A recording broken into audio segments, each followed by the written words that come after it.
Postseason. How's it going, everybody? Welcome back to another episode of the Hip Drop Podcast. Lucas and I are back for a very special edition.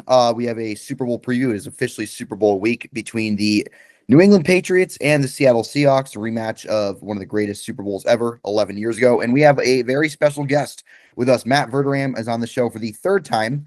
He joined us mid-season, and he is back to help preview the Super Bowl, and he will be headed down to Santa Clara later this week to cover it in person. So, Matt, how you doing tonight? Doing well. How are you guys? I'm doing very, very, very, very well. Lucas, how about yourself? I am doing amazing, especially after a very nice outdoor game for the Lightning yesterday. But we're here to talk about football.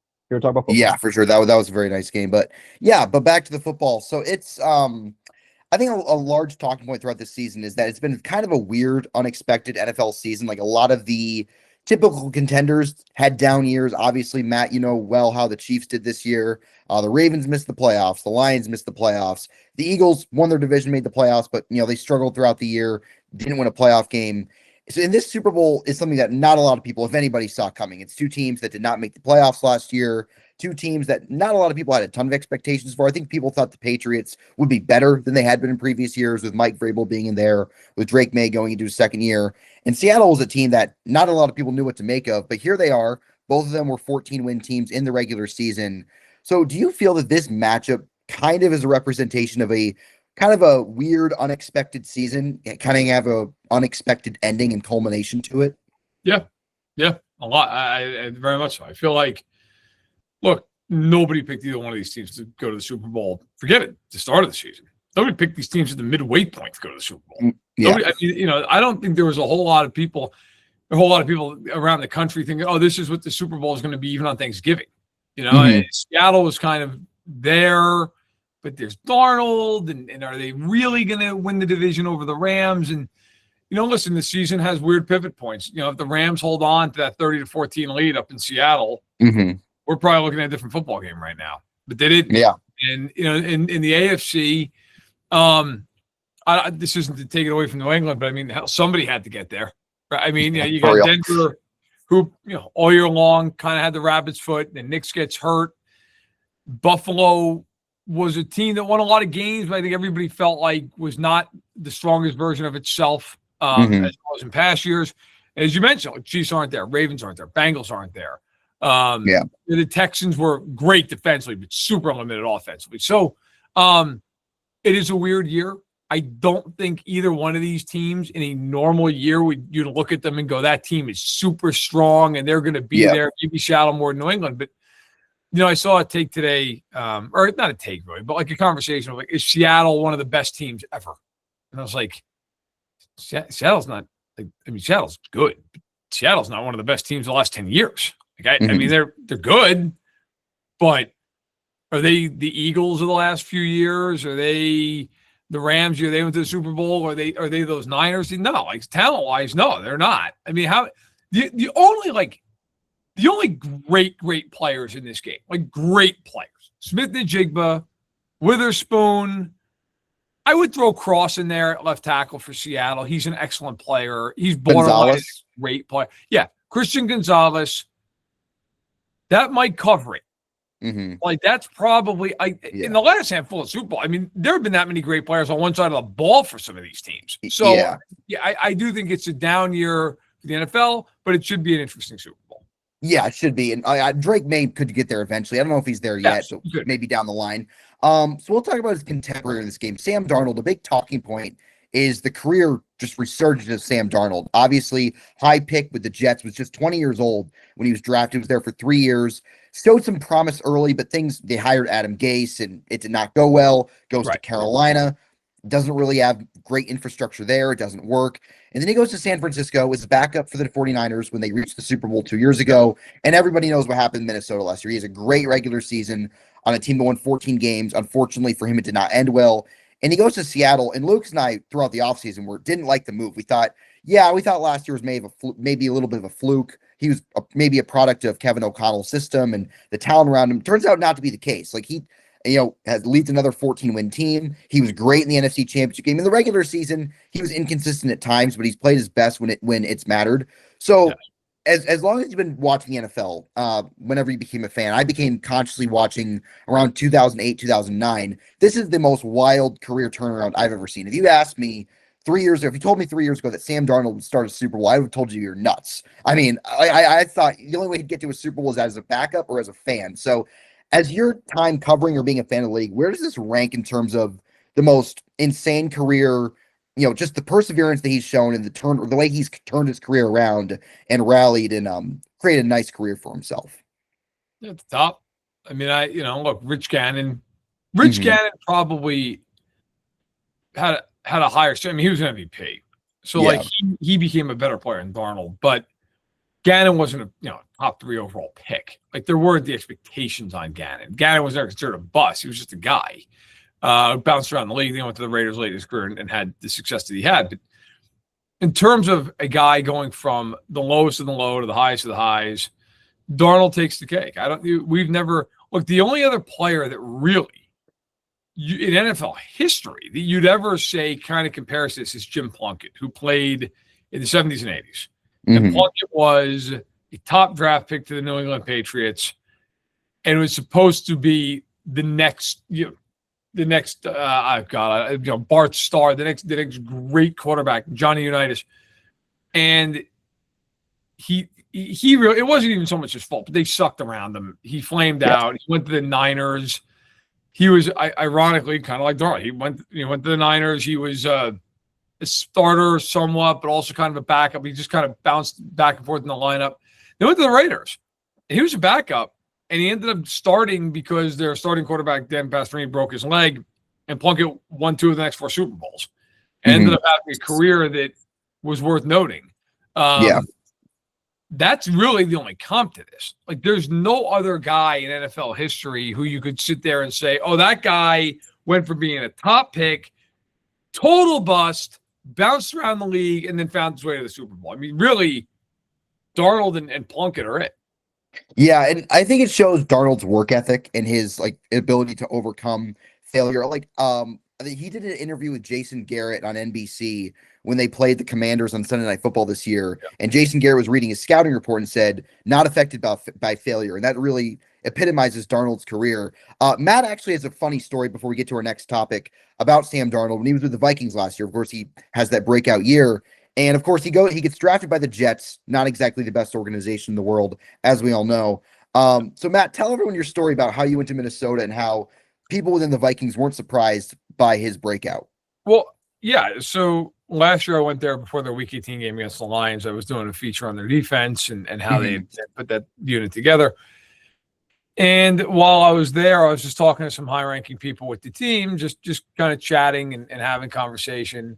And essentially what happened was we got to talking about Darnold. And I said, my God, there's no way you could have possibly imagined he was going to do anything like this. I mean, this guy, he was a placeholder for McCarthy. McCarthy gets hurt, and here you are.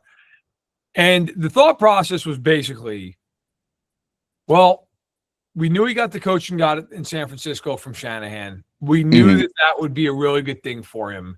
But prior to that, when he was back with the Jets, we're not going to hold what he did with the Jets against him. It's the Jets. Nobody's going to play well. Yeah, exactly.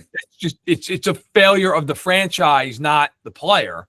And, I mean, look, a lot of people in the NFL feel that way about the Jets right now. But Darnold, I think most people in the league, and of course it's easier to have the stake now, feel like he could have been a very good player even then, but he was, if you remember, he was drafted very young. I believe he was 20 when he got drafted. He was 20. Yeah. Okay? I mean, he came out super young, and he was plopped into a dysfunctional franchise that never built around him.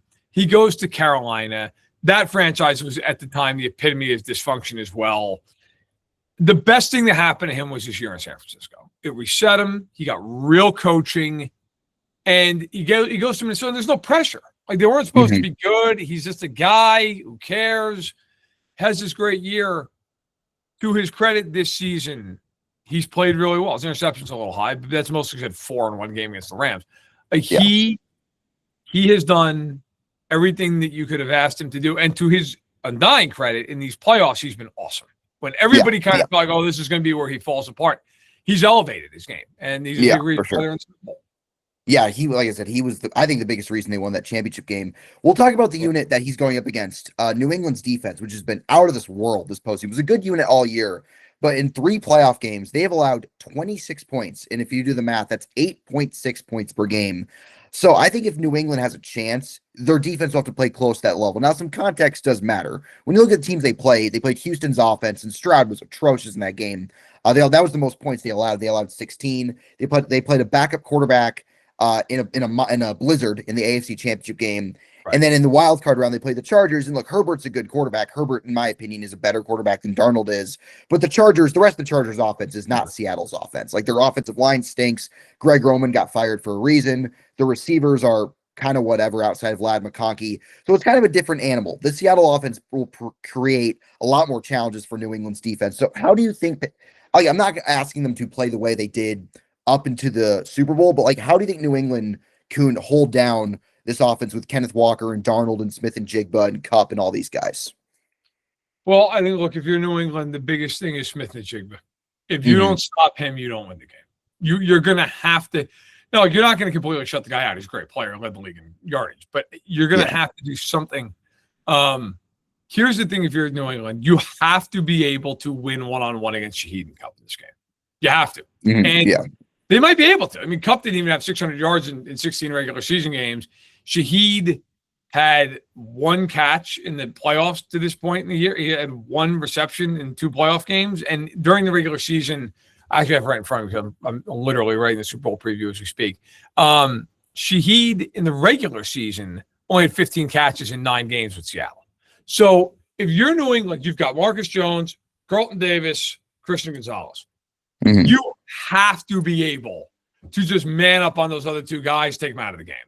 And then double Smith and Jigba. Now, Smith and Jigba has been, obviously, he's been ridiculous. He's played 19 games this year. He's had 100 yards or more in 10 of them. In 4 other games, at least 92 yards. So if I'm New England, my magic numbers, can I hold him to like 75 yards? Which is, for normal guys, it's a great day. For him, it's well average. Like, if I'm Vrabel, I'm saying, look, man, if we can give up 6 catches for 75 yards to that dude, we have a shot to win this game, because none of their other receivers have been great. Barner's fine as a tight end, but he's not, you're not going against Trey McBride or like Pete Travis Kelce. Yeah. And I'll let Walker have 20 carries for 100 yards. I don't care. Like, if I can limit Smith and Jigba, the problem is if they can't, if Kubiak can scheme him open, he's just an easy button on first down. He's an easy button on third and mediums. Like, that's where if you're New England, you have problems. You've got to find a way to limit his impact. If you can do that, they can win this game. If they can't do that, I think it becomes very hard unless Darnold just throws picks. Yeah. And Darnold has thrown no picks in the playoffs. That's one thing. He led all quarterbacks in turnovers this year in the regular season. He has none in the playoffs, so that credit to him. I think a big matchup in the favor of the Patriots is their interior of their defensive line with Milton Williams and Christian Barmore against Seattle's interior, because Seattle's tackles are good. Cross and Lucas are good tackles, but I mean, their center right guard combination stinks. So that's an area where New England has the advantage. A huge advantage. And you're right. I mean, it's like we're reading off my Super Bowl preview. I wrote about that too. Like, Barmore and Williams are really good players. They can create havoc in this game by getting interior pressure in Darnold's face. Darnold's not a statue, but he's not Lamar Jackson either. Like, if you get pressure in his face, it's a huge problem. I don't know where they go. I think in this game, look, Gray Zabel's a good player. Bradford is a disaster inside. Like, you can go at him all game long. I would argue he might be the worst starter in this game. On either side. Every time I watch a Seahawks game, I see Seahawks fans on Twitter saying how bad Anthony Bradford is. With all due respect to him, he is not a fan favorite in Seattle. So the person, he's been awful, and their center situation is not much better. Sundell is a mediocre center. So, like, this is a team that, you're right. Like, the tackles are really good, but interiorly you can take advantage, and they're going to need him. Milton Williams is going to have a game like he had last year in the Super Bowl. They need Barmore to create havoc. If they can do that, that's where maybe you force an overthrow, maybe you force a pick, maybe you get a strip sack. Like, I think for New England to win this game, they've got to force mistakes. Yeah. Seattle just plays well. I think Seattle wins the game. Seattle's going to have to be forced into a few errors here by New England if the Pats are going to win. All right, Lucas, before we get to our next topic, we have one more major one. Do you have any thoughts on the Seattle's offense against New England's defense? I think for me, other than Drake May, the Patriots' biggest strength, I think, is their secondary. Like Christian Gonzalez, we know is great, but they don't have a ton of weaknesses there. Like the big concern for me is will Robert Spillane play? I don't think he's going to play, but he's a good coverage linebacker. But for me, the key to a good secondary is no weaknesses. It's like an offensive line. As long as your weakest guy is good enough, that's good enough to succeed. And so that's where I'm kind of encouraged. Like maybe they double up. They do the old Belichick strategy because Vrabel played under Belichick. Like, hey, your two of your lesser secondary players double the best guy, and you put your number one corner on the second receiver, and you just hope everyone else wins one-on-one. We'll see, because Darnold's a guy who, if he's flustered early, negative momentum can pick up really fast. We saw that in the playoff game against the Rams last year. So if May can have a good day and the Patriots secondary can have a good day, they're very capable of winning this game, even if top to bottom they're not as good as Seattle. It's a one-game scenario. We saw with Nick Foles, like it doesn't matter how good teams were in the previous 20 games or so. Only matters how good they are today. If the Patriots' strengths can be better than Seattle's strengths, they're going to win, but they got to play the game. All right.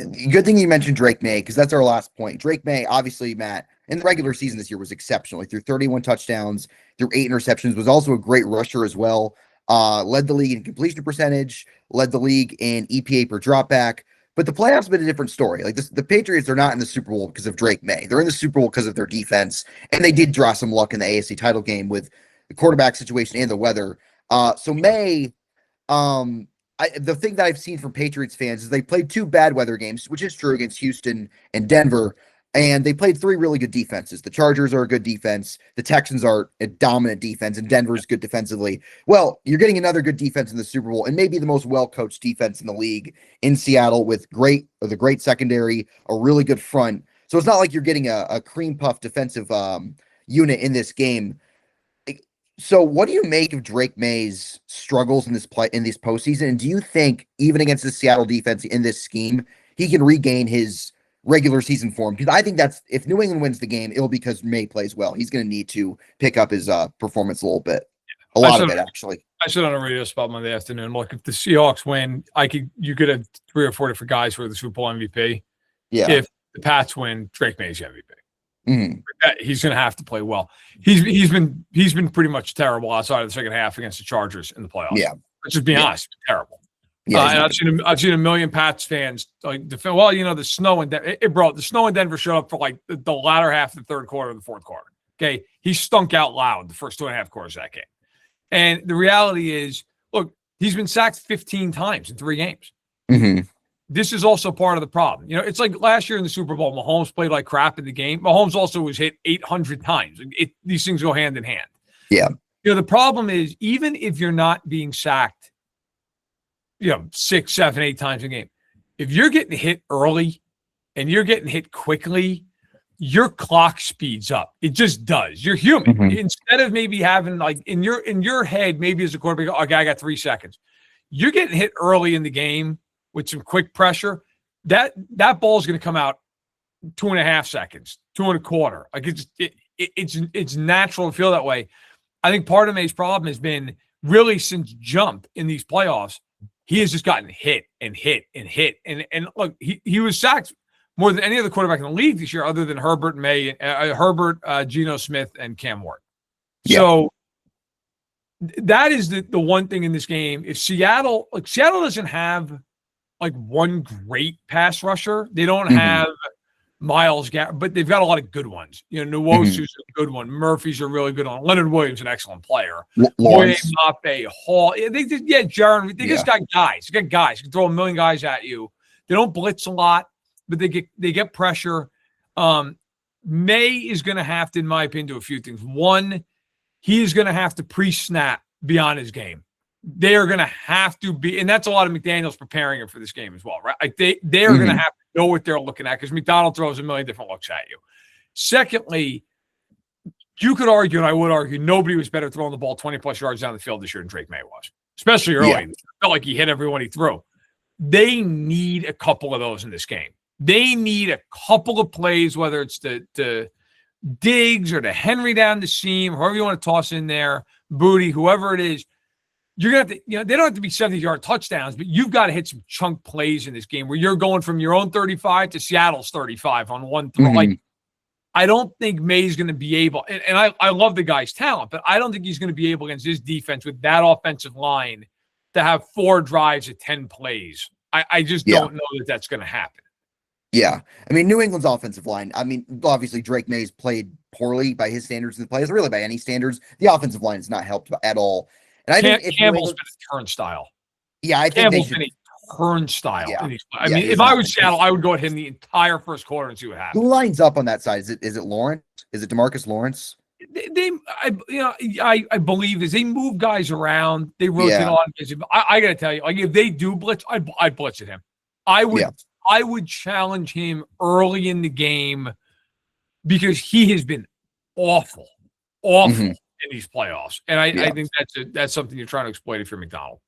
And then I saw a stat I on Twitter. I can't pull it up now, but I believe quarterbacks age 23 or younger against Mike McDonald have never won a game. They have 1 touchdown pass and 6 picks. So Mike McDonald has really owned younger quarterbacks. That stat doesn't bode well for the Patriots. We'll see if they overcome it. One more thing before we get to our picks, and we let you go, Matt. I think if New England has success offensively, it's going to need to be a Josh McDaniels game. You're going to need to scheme some of these guys open because Seattle's so good in coverage with Witherspoon and Eamon Wari. Like you're going to have to get these guys open via scheme, and he's done a good job of that throughout the season. All right, before we let you go, who do you have winning and by how much? Do you think it's a close game? Do you think it's a blowout like last year's Super Bowl? What do you see happening on Sunday? I think the Seahawks win. I think it's 27-17, something like that. I think it's a close game in the first. I feel like it's close early. Seattle kind of pulls away, and then New England keeps it respectable. Like I think it's the problem for New England is I always look at a game and look, I was dead wrong in the Super Bowl last year. I thought the Chiefs would find a way to win that game, partially because the Chiefs just seem to always find a way to win these games, and it's just the clock midnight. In this game, though, I look at the game and say, okay, well, how many paths do I need to find for New England to win this game? And the paths are a lot of what we've talked about. A couple of big plays. I think they've got to run the ball reasonably well in this game, keep Seattle at bay up front. But New England's got to do a lot of things, in my opinion, to win this game. Yeah, Seattle's got to do one. If you just play within your, if Seattle just plays a good game, they're going to win. They're just better. I tend to agree. Yeah, sorry. I keep going. I know. No, the big concern if I'm Seattle, and to be fair, it has not shown up at all to this point in the playoffs. Is just Darnold every once in a while just has games where he'll chuck 3 of them at you. He just will. Yeah. And if you're New England, you better catch him. If he throws a ball that you should pick, you better catch the ball. And he might have a great game, but he's had a proclivity over his career, and even this season, where he will occasionally he'll just throw it right at some guy. Yeah.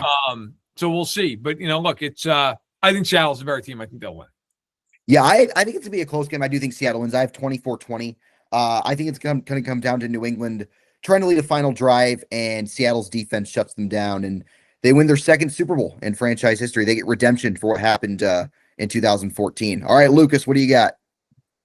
I got Seattle 27-20. I think it could be one of those games where New England maybe jumps off to an early lead, but then Seattle's just the more well-rounded team. They'll pull through, but we'll see. Drake May is the more talented quarterback. Sam Darnold.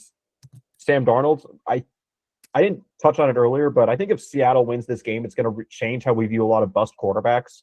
Like you'll have a lot of people come out of the woodwork like Bryce Young, Kyler Murray, like, oh, it wasn't them, it was a situation. So that might be an underrated storyline if Seattle wins, but I'm going to take them to win, and we'll see. It's possible. Where you land does matter. All right, Matt, thank you so much for taking time out of your night to join us, and good luck in Santa Clara this weekend. What day do you get there? Wednesday. All right. We'll be looking for you there if they show the media room and the broadcast. We'll see. All right. Thanks, Matt. Thanks, everybody. We'll be back Wednesday, Lucas, for our second preview.